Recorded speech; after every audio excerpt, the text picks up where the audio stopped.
সব সময় তো আমি কিছু না কিছু বলে যাই, আজকে তোমরা বলবে। তোমাদের কাছে আমি একটা প্রশ্ন নিয়ে এলাম। ছোটবেলা থেকে একটা কথা আমরা শুনেছি, সবাই শুনেছ, যে যেমন গাছ তার তেমনি ফল। এটা কি ঠিক? মানে গাছটা যদি ভালো হয় তার ফলটা ভালো হবে, আর গাছটা যদি খারাপ হয় তার ফলটাও খারাপ হবে।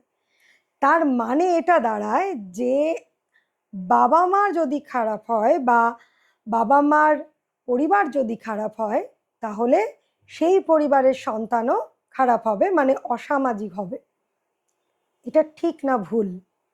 পরিবার খারাপ হলে কি সন্তান সবসময় খারাপ হবে, নাকি পরিবার ভালো হলে সন্তান খারাপ হবে না?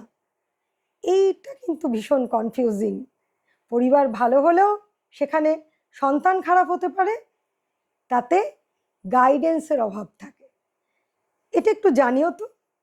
আজকে তোমাদের কাছে প্রশ্ন ছুড়ে দিলাম, এবং প্রচুর কমেন্ট চাই আমার এই প্রশ্নের, অনেক উত্তর চাই। পাশে থেকো, প্রচুর প্রচুর কমেন্ট করো।